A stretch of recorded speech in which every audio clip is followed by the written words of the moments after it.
नमस्कार। फिर से एक बार स्वागत है मेरे चैनल पर। मैं हूँ राज। आप देख रहे हैं हाईवे 33। दोस्तों, आज की कहानी एक ट्रक ड्राइवर की है। उनका नाम सुशील है। सुशील जी हरियाणा के रहने वाले हैं और इस घटना को बीते लगभग 15 साल हो चुका है। तो चलते हैं इनकी कहानी में। लेकिन दोस्तों, आपने मेरे चैनल को सब्सक्राइब नहीं किया है तो जल्दी से कर लीजिए और साथ में बेल आइकन को दबाना ना भूलिएगा। तो शुरू करते हैं आज की कहानी। दोस्तों, मेरा नाम सुनील है। मैं एक ट्रक ड्राइवर हूँ। मेरे पिताजी ने एक ट्रक खरीदा था, वो आधे आधे में मेरे मामा के साथ में। मेरे मामा ने ही मुझे ट्रक चलाना सिखाया था और वो ट्रक हमारे मामा चलाया करते थे। लेकिन बीच में पता नहीं क्यों मुझसे कुछ गुस्सा रहने लगे थे, मुझ पर खपा रहने लगे थे। हर बात पर घुड़क देते थे, कुछ गलत बोल देते थे। इस वजह से मैं उनके पास से हट गया था। तब तक मैं ड्राइवरी का काम सीख चुका था। अब जो मामा थे, ट्रक तो हमारा चला रहे थे जो आधे आधे का था, और ईमानदारी से पैसा भी वो मेरे पिताजी को दिया करते थे। लेकिन पता नहीं क्यों मेरे साथ में क्या ऐसा था कि वो मेरे से बहुत, कहा जाए तो जलना वही बात होगी, वो मुझे दिखना पसंद नहीं करते थे। लेकिन मेरे साथ में ऐसा कुछ हुआ ही नहीं था, न उसको इनसे बातचीत हुई थी। अचानक उनका रवैया बदल चुका था। खैर, मैं इस चीज़ को माइंड नहीं किया और मैं अपना जो ट्रक का काम था दूसरे कहीं पर जाकर मैं ड्राइवरी का काम करने लगा था। काम की थोड़ी कमी है। अब ट्रक तो इकलौता ही था हमारा, तो उसमें तो बात बननी नहीं थी। मुझे दूसरी जगह पर काम करना पड़ा और वो मामा जी हमारे ट्रक चलाया करते थे। कंडक्टर उन्होंने एक दूसरा रख लिया था। हाँ, लेकिन एक चीज़ था, महीना का हिसाब करने के लिए वो हमारे घर पर आते थे और एक एक पैसे का हिसाब पिताजी के साथ में करते थे। सारी वो डायरी में लिख कर रखते थे, क्या खर्चा हुआ, क्या इनकम हुआ, कितने का तेल लगा। एक एक चीज़ उनको याद होता था, क्योंकि वो डायरी में नोट करके रखते थे। लेकिन पता नहीं मेरे से क्या उनकी दुश्मनी थी कि मुझे वो देखना ही पसंद नहीं करते थे। और अचानक एक दिन दुखद खबर मिली। मामा जी हमारा माल कहीं छोड़ कर के आए थे और अपना घर पर गए थे। ट्रक उन्होंने लगा दिया और घर पर आराम करने के लिए चले गए। मामी बताती है कि जब खाना खा करके और वो बिस्तर पर सोए तो फिर उठे नहीं। वो उनका हार्ट अटैक हो चुका था और फिर तो घर में मातम छा गया था। जिसने भी सुना सब दौड़े दौड़े वहाँ पर आ चुके थे, जिसमें हमारा भी परिवार था, मैं भी था। अब क्या किया जा सकता है, होने कौन टाल सकता है। हॉस्पिटल में तो घर वाले ले गए थे, लेकिन डॉक्टर ने मरा हुआ घोषित कर दिया था। वो बोला कि शायद ये हार्ट अटैक का केस है। अब जैसे परिवार उनका था एकदम टूट सा गया था। कुछ दिन तो ऐसे ही चलता रहा, ट्रक वहीं पर खड़ा था। फिर हमारे जो रिश्तेदार थे वो हमारे घर पर आए थे। कोई और रिश्तेदार थे, मामा के परिवार का कोई नहीं आया था। अब उन्होंने बोला कि हमने सुना है वो ऐसे ऐसे कह रहे हैं हमारी मामी को कि अब ट्रक वो वापस ले लें और जितना हो सकता है मिनिमम पैसा वापस कर दें। मॉडल के अनुसार जो भी बनता है वो रिश्तेदार कहने लगे थे। मेरे पिताजी ने बोला ठीक है, लेकिन उनको तो खुद ही बोलना चाहिए था, आपके थ्रू बोलने की क्या ज़रूरत थी। मैं तो जो भी कहते हम दे देते हैं। और अगले दिन हम और मेरे पापा और एक रिश्तेदार मामा के घर पहुंच गए थे। वहाँ मामी थी और भी परिवार के लोग थे, और जो फैसला हुआ कि मॉडल के हिसाब से जितना दिन पुराना हो चुका है मार्केट भाव से, और उसका पैसा लगाया जाए और जो भी हिस्सा मिले उनको वापस करना था। और वही हमारे पापा ने किया। वो भी ईमानदारी से उस मॉडल के अनुसार से जो मार्केट रेट था पैसा वापस कर चुके थे। अब जो गाड़ी थी महीनों दिन तो बंद रही थी। गाड़ी का चाबी लेके मैं स्टार्ट करने लगा, लेकिन गाड़ी स्टार्ट नहीं हो पाई। शायद बैटरी बैठ गई थी, डाउन हो चुकी थी। और मेरे पिताजी कहने लगे कि तू ऐसा कर, आज तो यहीं पर रुक जा और गाड़ी को अगले दिन किसी मैकेनिक को दिखा करके स्टार्ट करके और तो घर पर ले आओ। लेकिन मैं बोला कि पिताजी आप जाओ, मैं कोशिश करता हूँ कि मैं रात तक गाड़ी लेके आ जाऊँगा। मैं जानता हूँ किसी मैकेनिक को और मैं उसको बुला के ले आऊँगा। लेकिन मैं उस घर में रहना नहीं चाहता था। मुझे अजीब सा लग रहा था। एक तो वहाँ दुख का माहौल था और मुझे कुछ सही नहीं लग रहा था। मैं रात रात में ही, शाम के टाइम से ही वो गाड़ी को ठीक कराने की कोशिश में लग गया। मैकेनिक भी मिल गया था और जिसका अंदाज़ा था वही निकला। बैटरी उसका डाउन हो चुका था। बैटरी खोल करके रिक्शे पर लोड करके और हम लोग उसके वर्कशॉप में गए थे और 3 घंटे 3.5 घंटा लगा था बैटरी चार्ज करने में। बैटरी हमारी चार्ज हो गई थी। वही मैकेनिक आकर के गाड़ी स्टार्ट कर दिया था। अब गाड़ी बिल्कुल मक्खन की तरह से स्टार्ट हो रही थी, कोई भी दिक्कत नहीं थी। और तब मैं वहाँ से अपने घर के लिए निकला था। मैं अकेले ही था और सफ़र भी हमारा करीब 100 किलोमीटर के आसपास का था। अब रात तो काफ़ी हो चुकी थी।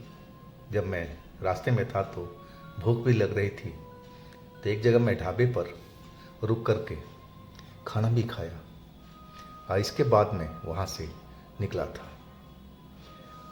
वहाँ से करीब मुश्किल से मैं 5 या 6 किलोमीटर चला था और अचानक मेरी गाड़ी बंद हो गई। बैटरी तो सही दिखा रहा था लेकिन गाड़ी स्टार्ट नहीं हो पा रही थी। कुछ समझ में नहीं आ रहा था।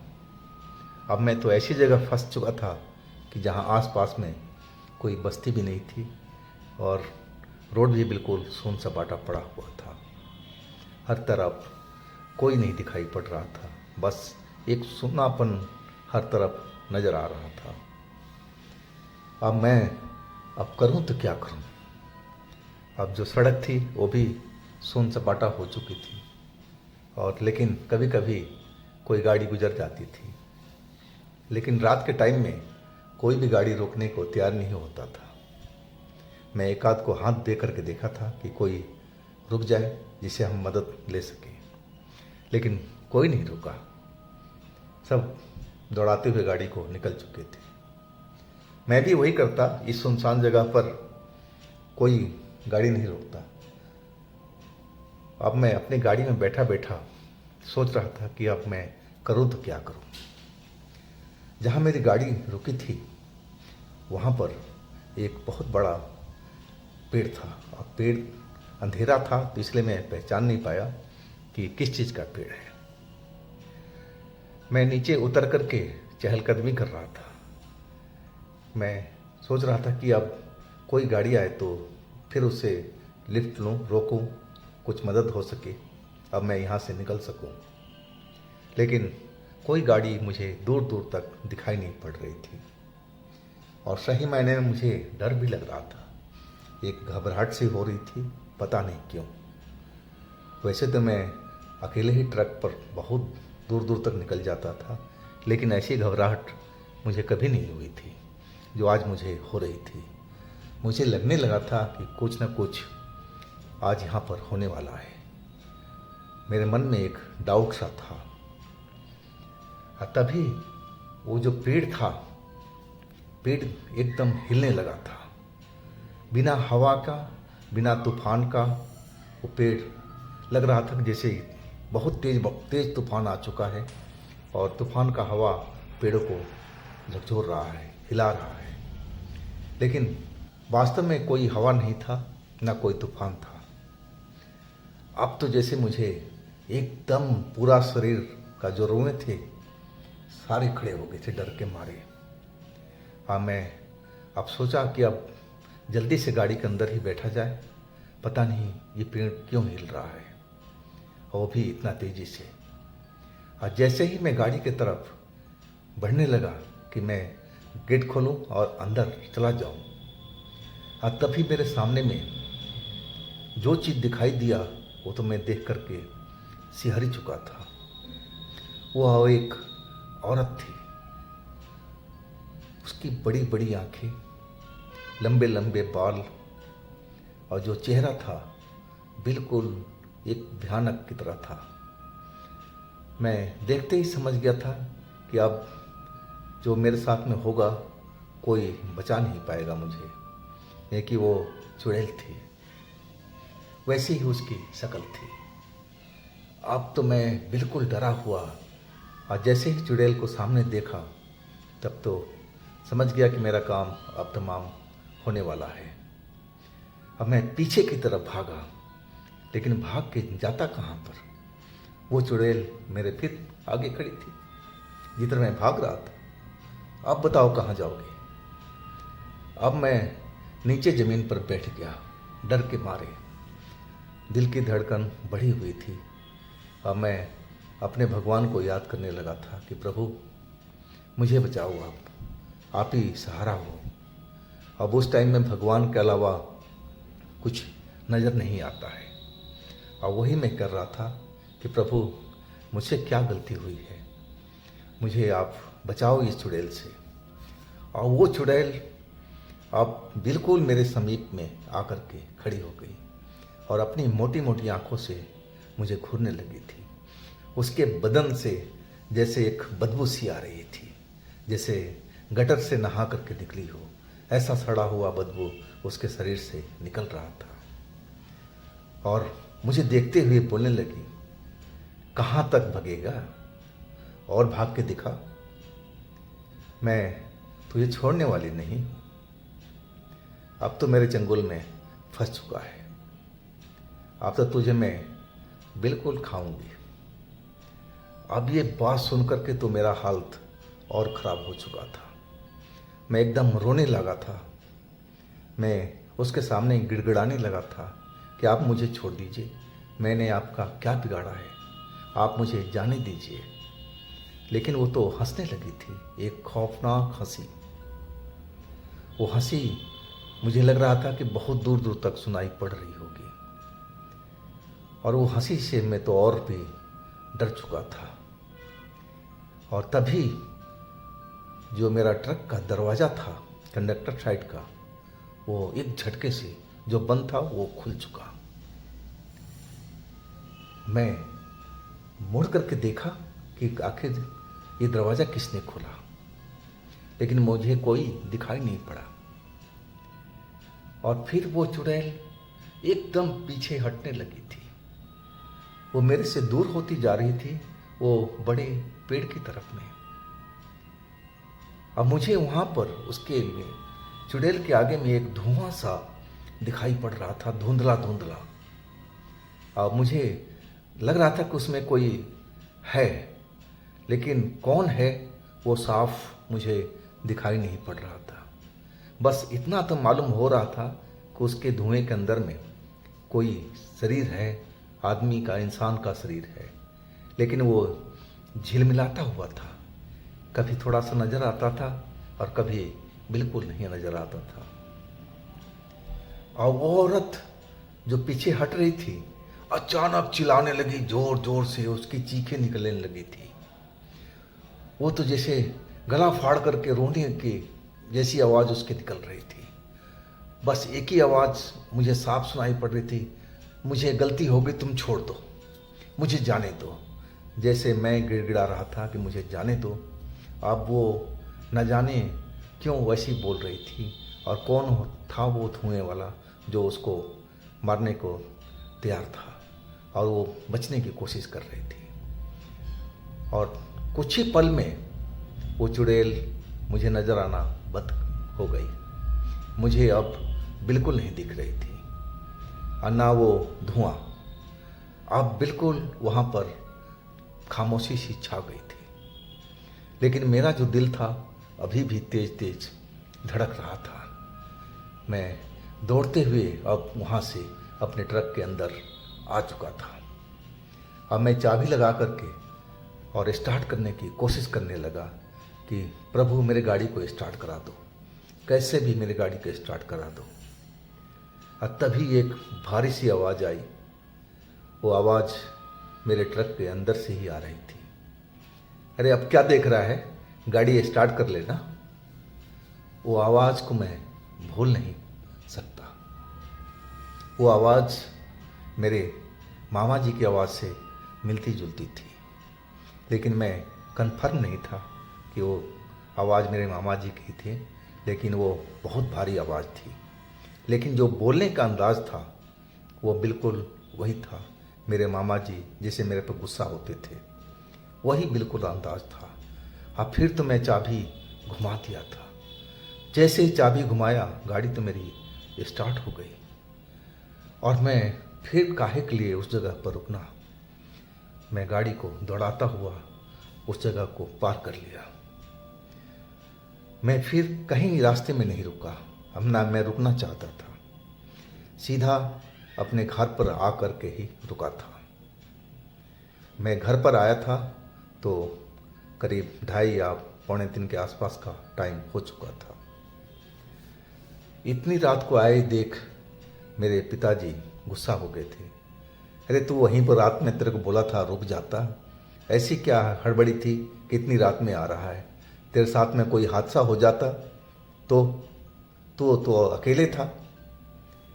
मैं अब क्या बोलूं कि मेरे साथ जो होना था वो तो हो चुका था, अब इससे बड़ा क्या होने वाला था। मैं कुछ पल तो चुप रहा था, और फिर मैं पिताजी को, अपने माँ को सारी बात बताने लगा कि माँ, पिताजी, मेरे साथ में ऐसे ऐसी घटना हुई थी। और वो शायद मेरे मामा ही थे जिसने मेरी जान बचाई है, कि मैं उनको देख नहीं पाया था। वो धुंधले शरीर में थे, और जब गाड़ी में स्टार्ट करने लगा था तब उनकी आवाज़ वैसे ही अंदाज में सुनाई पड़ी थी, लेकिन बहुत भारी आवाज़ थी। तो मुझे तो यही लग रहा था कि मेरी जान उस रात को मेरे मामा ने ही बचाई थी। अब मैं इतना जैसे बोला, मेरी माँ रोने लगी थी मामा की याद में। भाई तो प्यारा होता ही है। और पिताजी बिल्कुल खामोश हो गए थे। वो थोड़ी देर के बाद में बोले कि बेटा, मुझे भी लग रहा है जैसे तू बता रहा है ना, वो तेरा मामा ही था। और फिर सब शांति हो चुकी थी वहाँ पर। चुपचाप मम्मी भी चुप हो गई थी, और हम लोग पता नहीं कितनी देर तक चुपचाप बैठे थे एक दूसरे के मुंह देखते हुए। आखिर पापा ने ही बोला कि चलो अब सुबह होने जा रही है, अब जाओ अपने कमरे में जाओ, आराम करो। अब जो होना है वो तो, जो होना था वो तो हो चुका है। अब आगे को देखो, पीछे मत सोचो। मेरे पिताजी हमेशा ये कहा करते थे कि जो बीत चुका है उसके पीछे मत भागो, हमेशा आगे की तरफ चलो, सोचो। तो दोस्तों, ये थी आज की कहानी। अगर आपके पास भी इस तरह की कोई अपनी आप बीती है, घटना है, तो आप मुझे इंस्टाग्राम पर या मेरे व्हाट्सएप नंबर पर शेयर कर सकते हैं। और मेरे दूसरे चैनल पर भी जाइए, उनमें भी अच्छी अच्छी कहानियाँ हमने डाली हुई है जो बेहद आपको पसंद आएगी। चैनल का लिंक मैं नीचे में डिस्क्रिप्शन बॉक्स में दे रखा हूँ, तो एक बार उन पर भी विजिट कीजिए, उन कहानियों का भी मज़ा लीजिए। फिर हम दोस्तों मिलते हैं अगले दिन एक नई घटना, एक नई कहानी के साथ में। नमस्कार।